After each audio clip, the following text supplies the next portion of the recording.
कीमती है और हमारी जान मायने रखती है।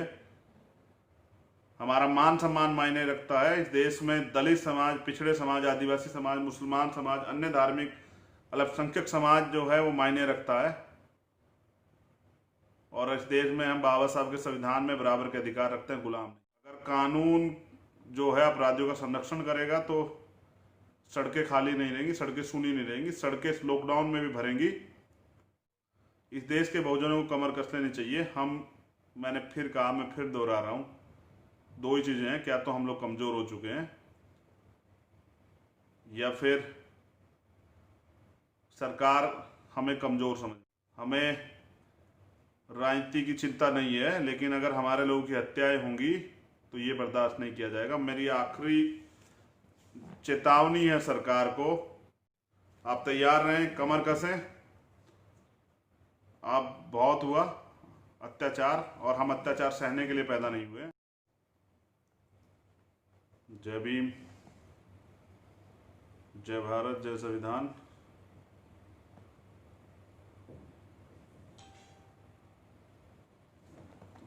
आप सब लोग जो हैं जुड़ जाइए। एक जरूरी लाइव आना पड़ा और लाइव का उद्देश्य जो है और कारण जो है वो हल्ला बोल है। वो क्यों है हल्ला बोल, उसकी ज़रूरत क्या है, ये जो है आप लोगों को बताना पड़ेगा। इसी के लिए मैं लाइव हूँ, आप जुड़ जाइए। जय भीम सभी को। और शायद मैं 5-7 मिनट लेट भी हूँ,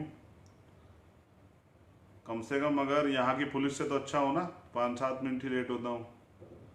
भारतीय पुलिस तो जो है बहुत सारी जगहों पे बहुत लेट पहुँचती है।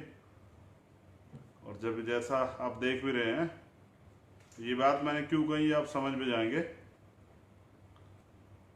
तो सभी संतों, महापुरुषों, गुरुओं को नमन करते हुए ये बात जो है मैंने कही है मध्य प्रदेश के मामले में। अगर पुलिस सही समय से वहां कार्य करती तो मुझे लगता है कि आज पारस जौहरी जो है वो हमारे बीच होता, उसकी निर्मम हत्या नहीं होती अगर पुलिस ने सही समय पर एक्शन लिया होता। तो आप सब लोग जुड़ जाइए, मैं अपनी बात रखूँ। मेरे पास एक बड़ा चिट्ठा है घटनाओं का, और ये हम लोगों की कमियों का नतीजा है। मैं भी जितने दोषी आप हैं उसके बराबर दोषी मैं भी हूँ। मुझे लगता है ये हमारी कमियों का नतीजा कि आज हमारा हश्र ये है। मैं जो बातें कहूँगा उस पर आप ये भी बताइएगा कि, क्योंकि मैं खुद जो है आपके प्रयास करूँगा, टीम से कहूँगा कि वो आपके कमेंट भी लें, क्योंकि आज आपके कमेंट जानने की भी ज़रूरत है कि आप लोग क्या सोच रहे हैं। सबसे बड़ा सवाल ये है कि सोए हुए व्यक्ति को तो जगाया जा सकता है जो सो रहा हो, लेकिन जो जानबूझकर आंख बंद कर लेटा हुआ हो, जिसका जमीर मर चुका हो या जो मर चुका हो, उसको जगाया नहीं जा सकता। तो मैं तो सोए हुए को जगाने के लिए लगातार प्रयास कर रहा हूं, क्योंकि मेरे राजनीतिक गुरु, मेरे आदर्श, मेरे रहबर मान्यवर साहब श्री काशीराम ये कहते थे कि शासक लोगों की बहन बेटियों पर का अपमान नहीं होता, उनकी किस्मतें नहीं लूटी जाती, शासक कौम की जो है हक अधिकार नहीं छीने जाते, उनको सताया नहीं जाता। वो सही कहते थे। 21वीं सदी में भी हम लोग शासक नहीं हैं, इसलिए इस देश में पूर्ण रूप से जो है 85% बहुजन समाज के अधिकार अभी भी सीज हैं।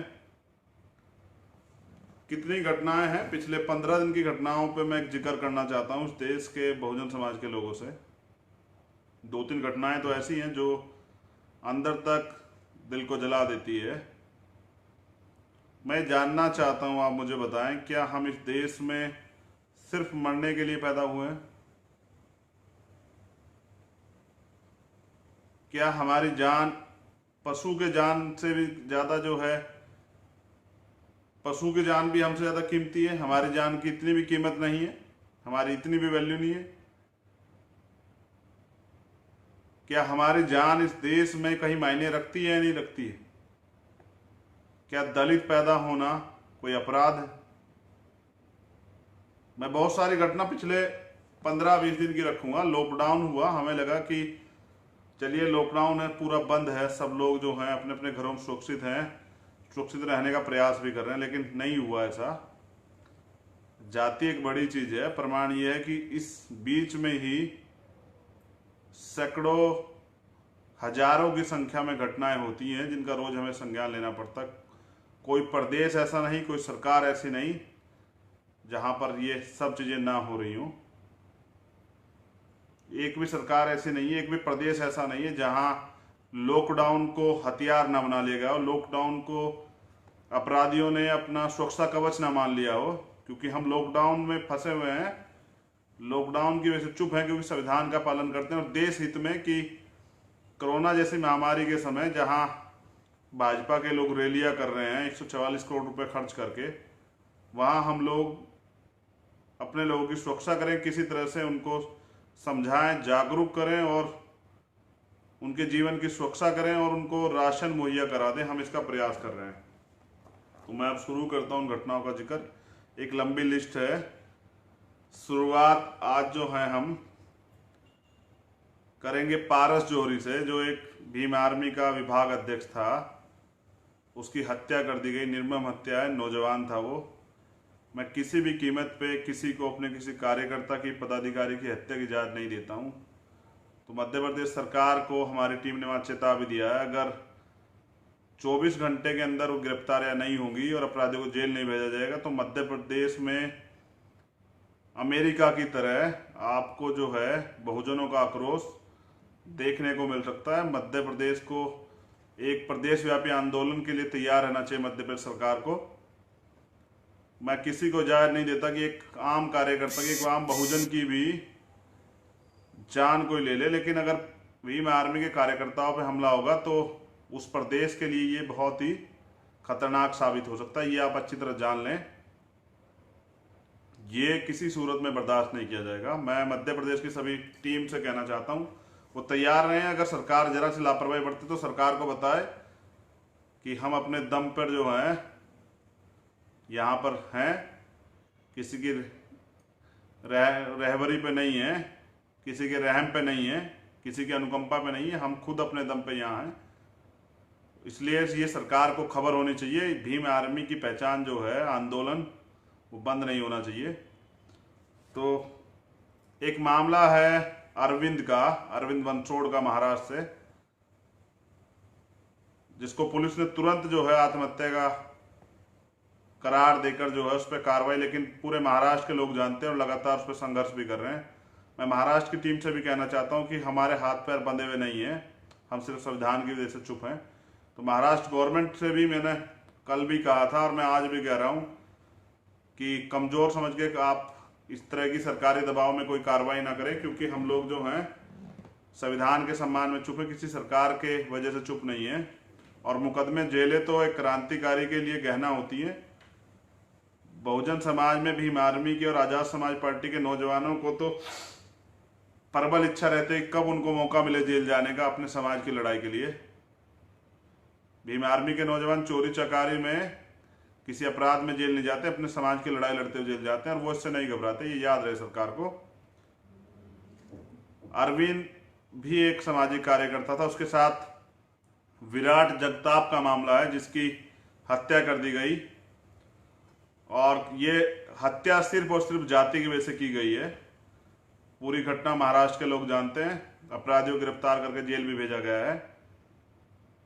लेकिन ये हौसले अपराधियों में कहां से आ रहे हैं, किस तरह से वो जाति देखते ही जो है उनको दिक्कत हो जाती है। इस पे भी मैं जाति वाले चैप्टर पे भी और आगे बात करूंगा। छोटे लाल दिवाकर जी का मामला है जो यूपी से है। एक मिनट दीजिएगा बस।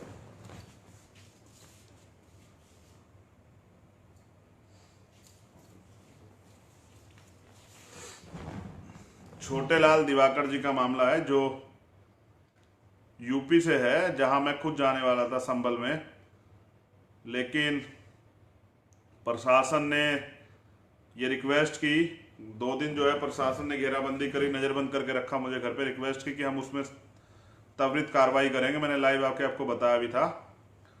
बाकी लोगों की 3 दिन के अंदर अरेस्टिंग और राशुका की कार्रवाई की जो मांग की और परिवार को 50 लाख रुपए के मुआवजे की जो मांग की है, उस पर प्रशासन ने कार्रवाई करने के लिए फाइल आगे बढ़ा दी है। तो ये बड़ा एक मामला था।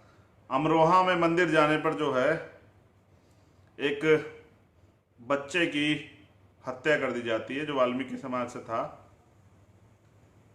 अब मैं दलितों को जातियों में नहीं बांटता हूं, इसलिए नहीं बांटता हूं कि मैंने पहले दिन से कहा था कि मैं प्रयास करूंगा कि टुकड़ों में बटे हुए समाज को एकजुट करने का, क्योंकि टुकड़े में बटे हुए समाज का राज नहीं आता और मैं इस देश में वंचित शोषित तबके का, इस देश के दलित पिछड़े आदिवासी मुसलमानों का राज चाहता हूं। तो इस शुरुआत मुझे घर से करनी थी, वरना मैं जानकारी के लिए सिर्फ बता रहा हूं, छोटे लाल दिवाकर जी धोबी जाति से आते हैं, दलित समाज की। तो हमें जाति में नहीं बंटना है, ये पूरा दलित समाज जो है, आदिवासी समाज, बहुजन समाज एकजुट है और एक है।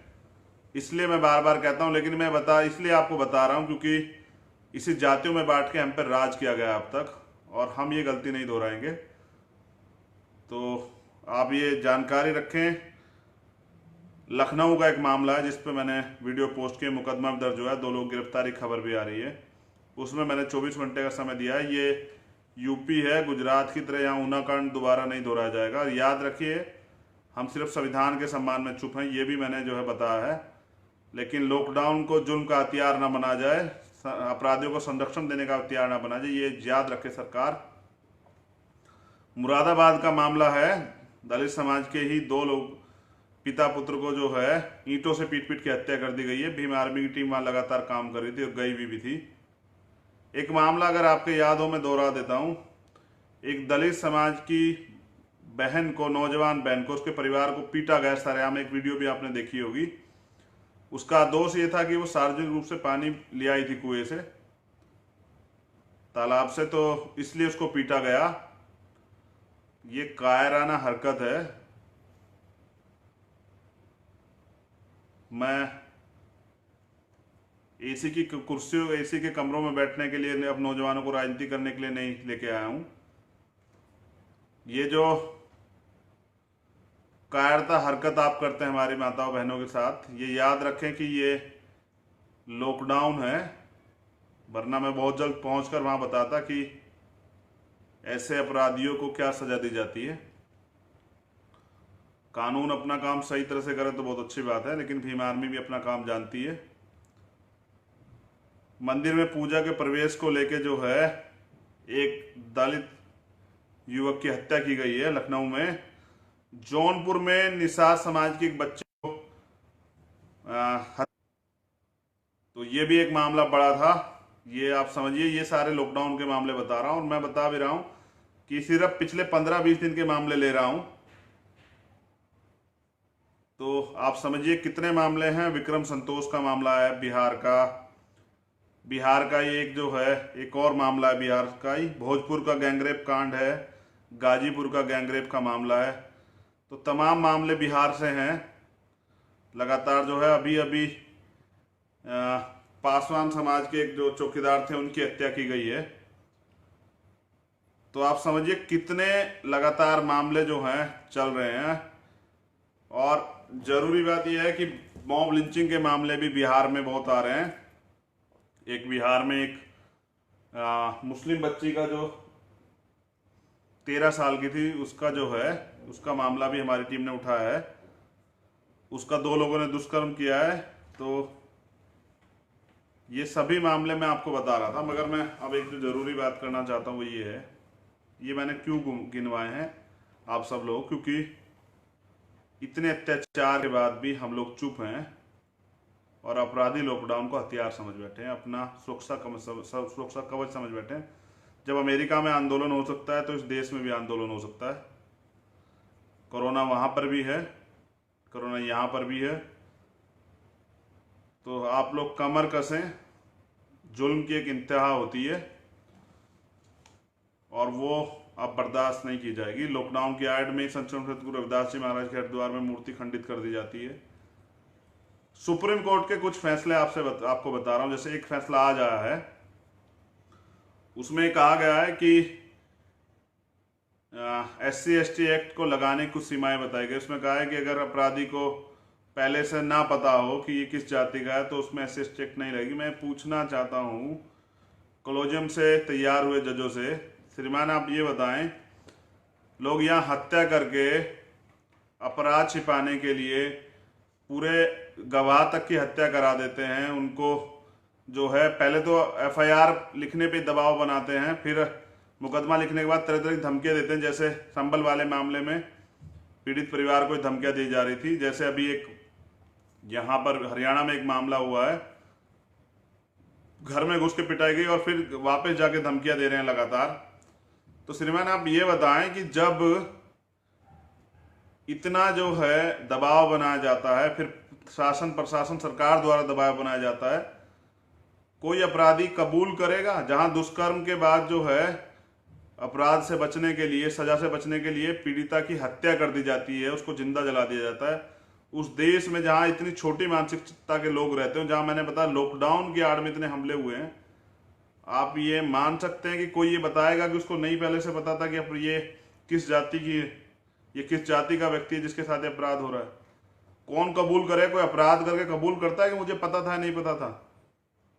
एक और कुछ दिन पहले एक फैसला आया था रिजर्वेशन के खिलाफ, आरक्षण के खिलाफ तो आते रहते हैं, एक और आया था कि सार्वजनिक स्थानों पे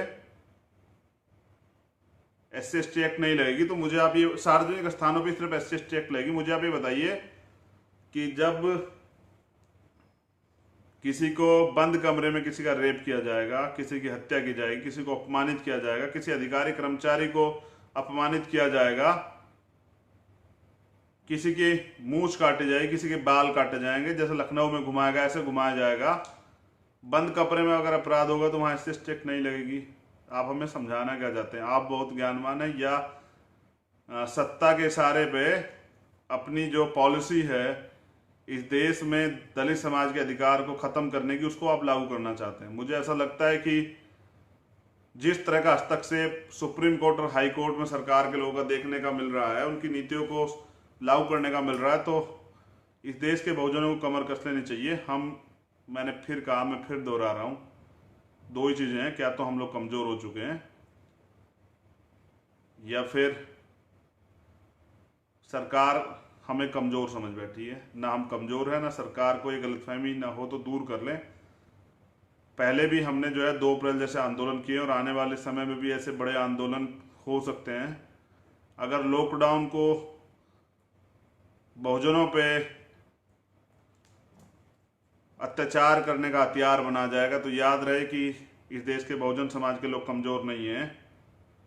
जो लोग ये समझ बैठे हैं कि हम लोग लॉकडाउन के चुप रहेंगे, इस लॉकडाउन में ये आंदोलन होगा और ऐतिहासिक आंदोलन, इतना बड़ा आंदोलन होगा कि सरकार को जवाब देना भारी हो जाएगा और सरकार के लोग ये सोचेंगे कि क्यों बुरे समय में जो है ये कार्य किया गया। हमें राजनीति की चिंता नहीं है, लेकिन अगर हमारे लोगों की हत्याएं होंगी तो ये बर्दाश्त नहीं किया जाएगा। मेरी आखिरी चेतावनी है सरकार को, सभी प्रदेशों की बात मैंने कही, कोई अछूता नहीं, चाहे वो राजस्थान हो, चाहे वो मध्य प्रदेश हो, चाहे वो महाराष्ट्र हो, चाहे वो बिहार हो, चाहे वो यूपी हो, चाहे वो दिल्ली हो, सब जगह पे भेदभाव हो रहा है। मैं फिर कह रहा हूं कि बहुजनों की कोई सरकार नहीं है, इस देश के वंचित तबके कोई सरकार नहीं, इसके देश के मजलूमों कोई सरकार नहीं है। आपको तो बनानी पड़ेगी, उसके लिए मेहनत करनी पड़ेगी। माननीय काशीराम साहब ये कहते थे बैलेट के साथ बुलेट की तैयारी भी रखनी है, क्योंकि कोई आपके वोट को छीन ना ले। तो मैं नौजवानों से कहना चाहता हूँ तैयारी कर लें, और जिनको जेल का डर हो, जिनको मुकदमों का डर हो, उनसे तो मैं नहीं कह सकता, क्योंकि जब आपने लड़ाई ही सामाजिक परिवर्तन आर्थिक मुक्ति की लड़ाई में का आंदोलन जो है स्वीकार किया, तो फिर जेल और मुकदमों का डर नहीं होना चाहिए। डर तो हमारा सरकार में होना चाहिए और ये बना रहना चाहिए हमेशा। आप तैयारी करें, चाहे यूपी हो, चाहे मध्य प्रदेश हो, चाहे बिहार हो, चाहे हरियाणा हो, चाहे राजस्थान हो, या कोई भी प्रदेश हो, अगर हमारे लोगों पे अत्याचार होगा तो अब आप कमर कसें। हम वैसे भी तो मर रहे हैं, रोज ही मर रहे हैं, हमारे लोगों की तो वैसे भी जान जा रही है, इस लॉकडाउन में भी जान जा रही है। कोरोना से ज़्यादा जितने लोग मरे होंगे इसके करीब तो जो है इतने लगभग लोग जो हैं एट्रोसिटी से मरे हैं लॉकडाउन के समय में, और हम भूख से मर रहे हैं। मजदूर हैं, हम किसान हैं, हम नौजवान हैं, हम गरीब हैं, हम तो भूख से भी मर रहे हैं, लेकिन मुझे लगता है कि एक राष्ट्रव्यापी आंदोलन जो है, देश में हमारे सब्र का इम्तिहान लिया जा रहा है। तो आप तैयार रहें, कमर कसें। आप बहुत हुआ अत्याचार, और हम अत्याचार सहने के लिए पैदा नहीं हुए हैं। बाबा साहब ने हमें अधिकार दिया था, गुलाम बनने के लिए नहीं था, ना हम गुलाम। ये आप जान लें। सारी सरकारें और मीडिया के लोग और प्रशासन के लोग सुनते हैं मुझे, तो आप अच्छी तरह जानें, बहुत हुआ। अगर कानून जो है अपराधियों का संरक्षण करेगा तो सड़कें खाली नहीं रहेंगी, सड़कें सूनी नहीं रहेंगी, सड़कें लॉकडाउन में भी भरेंगी। हम मान सम्मान जो है हमारी जान से कीमती नहीं हो सकता। हमारे समाज का मान सम्मान, हमारे महापुरुषों का मान सम्मान हमारी जानों से ज़्यादा कीमती नहीं हो सकता है। हमें अपनी जानों की परवाह नहीं, अपने महापुरुषों के आंदोलन की परवाह, अपने लोगों के स्वाभिमान सम्मान की परवाह है। आप तैयारी करें, जल्दी डेट भी घोषित होगी, और जल्द ही जो है ऐतिहासिक आंदोलन होगा इस लॉकडाउन में भी। अमेरिका की तरह जो है, जब ब्लैक लिव्स मैटर जो है अमेरिका में हो सकता है, तो इस देश में भी बहुजन लिव्स मैटर जो है हो सकता है। हमारी जान कीमती है और हमारी जान मायने रखती है। हमारा मान सम्मान मायने रखता है। इस देश में दलित समाज, पिछड़े समाज, आदिवासी समाज, मुसलमान समाज, अन्य धार्मिक अल्पसंख्यक समाज जो है वो मायने रखता है। और इस देश में हम बाबा साहब के संविधान में बराबर के अधिकार रखते हैं, गुलाम नहीं है। तो आप लोग तैयार रहें। और ये सारी घटनाएं मैंने इसलिए बताई कि आपको याद रहें, आप भूल ना जाए। हमें भूलने की बहुत ज़्यादा आदत हो चुकी है, आप भूल जाते हैं, आप समय समय भूल जाते हैं, दोस्त दुश्मन को भूल जाते हैं, आप तरह तरह की उत्पीड़न यातनाएं भूल जाते हैं जो इन सरकारों द्वारा, इन नेताओं द्वारा, जो कठपुतली नेता है जिनको मान्यवर काशीराम साहब ने चमचा युग के रूप में लिखा, और बाबा साहब ने जिनको जो है पूना पैक्ट के जो एजेंट हैं उनके रूप में जो है, जिनके पूना पैक्ट से जो पैदा हुए दलाल, उनके रूप में लिखा। मैंने इसलिए कुछ ज़्यादा अपशब्द नहीं कहता हूँ क्योंकि ये बहुजन समाज से आता है, और मैं कभी प्रयास नहीं करता कि मैं इनके खिलाफ कुछ बोलूं, लेकिन इनकी कायरता और इनकी चुप्पी ने इस देश में हमें गुलाम बना दिया। तो इसलिए मुझे लगा कि अब युवाओं को स्वतंत्र रूप से बहुजन समाज की राजनीति करने के लिए विकल्प मिलना चाहिए, इसलिए आज़ाद समाज पार्टी का निर्माण किया गया है। मेरी बहुत बहुत मंगल कामनाएं। जो साथी ऐसे लॉकडाउन के समय में भी सभी घटनाओं पर जाके आज़ाद समाज पार्टी और भीम आर्मी के नौजवान जो संज्ञान ले रहे हैं और पीड़ितों को न्याय दिलाने का काम कर रहे हैं, लेकिन संगठन के दम पे हम पीछे खड़े होकर पीड़ितों को न्याय दिला सकते हैं। ऐसे अपराधियों को सजा देने के लिए सरकार बनना बहुत जरूरी है। तो मैं फिर कह रहा हूँ, बिहार बहुत चुनाव नजदीक आ चुका है, मध्य प्रदेश में उपचुनाव है, यूपी में उपचुनाव। कमर कस लें नौजवान, और आंदोलन के लिए भी तैयार है। जय भीम, जय भारत, जय संविधान। और बहुजन समाज, मैंने फिर पहले भी कहा था, यहाँ शेर है, बस जगाने की देर है। मैंने घटना इसलिए बताई कि आपको याद रहे, आप भूले नहीं कि किस तरह के अत्याचारों का सामना और किस तरह से आपके अधिकारों को सुप्रीम कोर्ट, हाई कोर्ट या अन्य जगहों से जो है ख़त्म करने का प्रयास किया जा रहा है। लोकतंत्र में आपकी जान की क्या कीमत है ये आपको पता होना चाहिए।